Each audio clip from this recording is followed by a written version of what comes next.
In today's video, we're going to take a look at all of the mono white cards that have been announced for Bloomburrow so far, so let's not waste any time and jump into the video.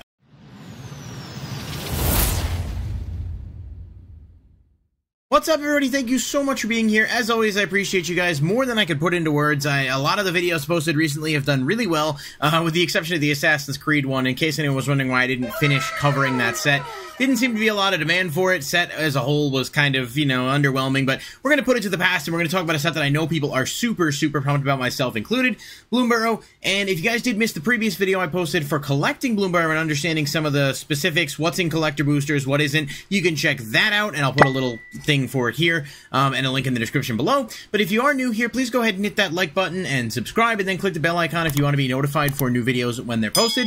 Of course, I try to update with everything that I can for coverage as quickly as possible, and we're going to try something a little different with Bloomburrow, at least for this first round of reveals. We're going to look at cards by color, because there's a lot of reveals so far, and people may want to be looking for some more specific breakdowns or what have you. So we're going to look at everything for white that has been revealed so far, and then we'll do, each color for each other video, and then hopefully I'll be able to catch up that way, and then the more noteworthy stuff we'll cover, regularly going forward. So starting us off, we're going to jump right into this. There's about, I think, 12 or 13 cards we're going to talk about in this video, including some commons. Normally I don't cover a lot of the commons unless they're like super noteworthy, but a couple of the new mechanics here are really interesting, and I thought people might want to look at them. So let's just look at it together and dive in. We're going to start off with Brave Kin Duo, and I'm not going to talk about the art on every single card, but man, everything they've done for this set is just so cool, from the aesthetic to the effects to the design. It looks awesome. Everything has come together so well, and in a time where people are very critical, and a lot of times rightfully so,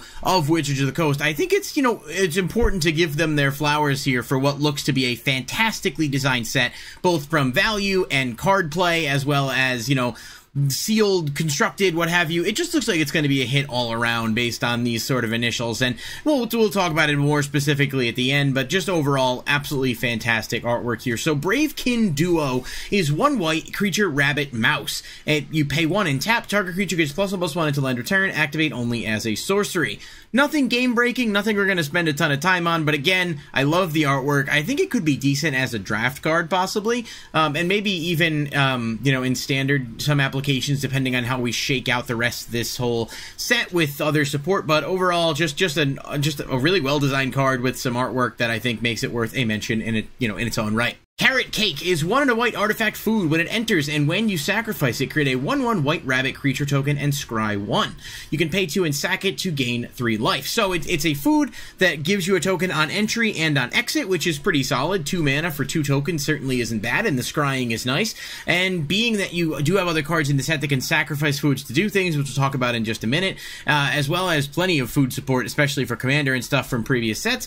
All in all, a very neat card that I don't think it's game-breaking again, but it's certainly nice that it's a bit more utility-based and can do a good bit for you. Flowerfoot Swordmaster is 1 white. It has Offspring 2. Now, this is the first new mechanic we're going to talk about here. Offspring 2 says you may pay an additional 2 as you cast this spell. If you do, when it enters, create a 1/1 token copy of it.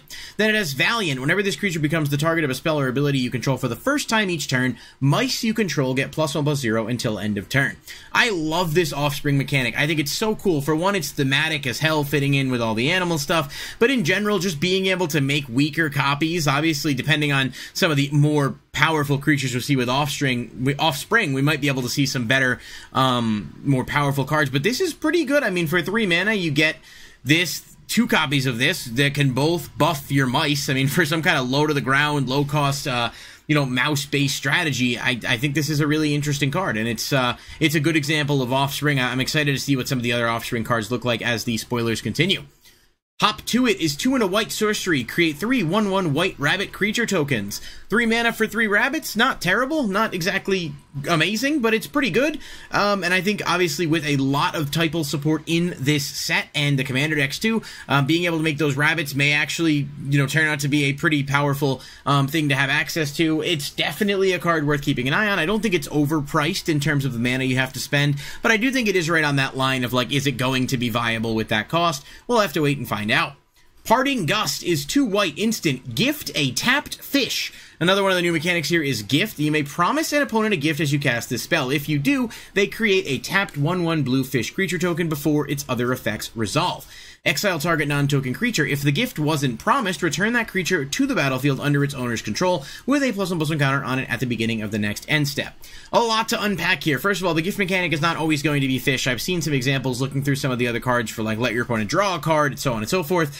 So it's cool. It's kind of like bargain, but maybe a little bit better in the sense that it's not as reliant on you having to sack something, but you have to determine if you want to give your opponent advantage. In this case, if you can exile an opponent's creature and give them a fish instead, definitely not bad if the creature's powerful and you need to get rid of it. It's essentially a strictly better version of Divine Gambit, I think, but overall, this is one of the standout uncommons from the set so far. 2 white to remove pretty much anything and then kind of determine whether or not you want to remove your own thing or remove something else. It's going to be pretty good all around. Next up, we've got Repel Calamity. Now, this is a really interesting card because we talk, at least from an art perspective, because the villains on Bloomburrow are what's called the Calamity Beasts. There's a wolf, an owl, a bunch of other ones, and I think all 7 of them actually have, or all 8 of them rather, have prints in the set, and we'll probably cover some of them as we go along, but just cool from a design perspective. It's an instant for 1 and a white. Says destroy target creature with power or toughness 4 or greater.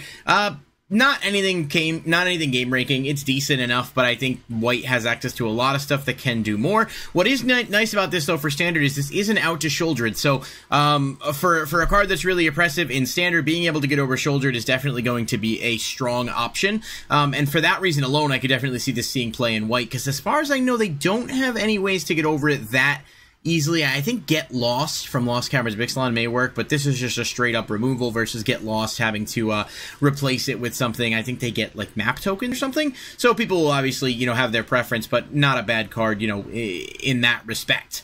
Strike Force is 2 and a white with flying, double strike, and vigilance. It is a 1/3 bird knight. Not much else to say. Certainly not awful, though, with the ability to buff birds, as we'll see on a lot of cards in this set. So, yeah, I mean, it's cute enough. It's probably going to be a really strong draft card, actually, given that, the flying, double strike, and the vigilance, all 3, keywords that you look for draft, that are all pretty useful in their own respects. Now, onto the cards that I think are definitely super noteworthy. We got the commons and uncommons out of the way. We're talking about Valley Quest Caller first. It's 1 and a white, creature, rabbit, warrior. Whenever 1 or more rabbits, bats, birds, and or mice you control enter, scry 1.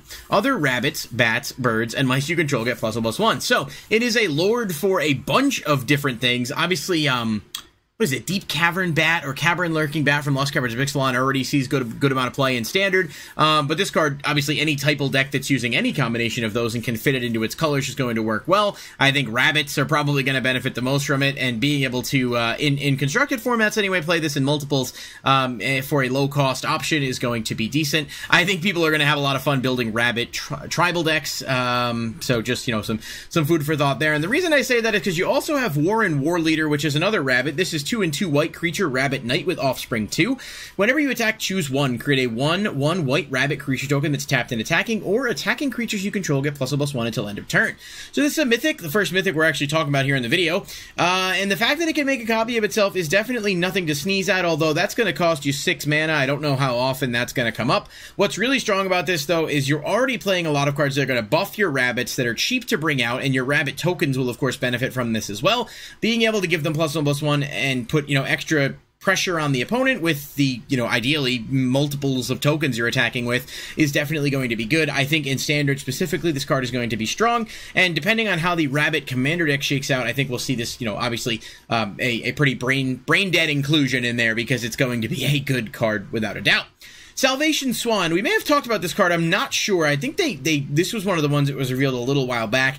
It is 3 and a white bird, cleric with flash and flying. Whenever it or another bird you control enters, exile up to 1 target creature you control without flying. Return it to the battlefield under its owner's control with a flying counter on it at the beginning of the next end step.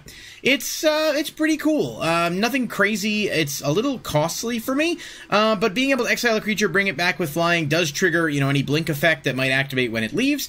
It's okay. Flash obviously gives it a little bit more versatility. Am I missing something on this one? I always like to ask that, because I'm sort of doing a live reaction of these, and I'm not sitting here with a large, pool of cards to think about comparisons with, except for some of the more obvious ones.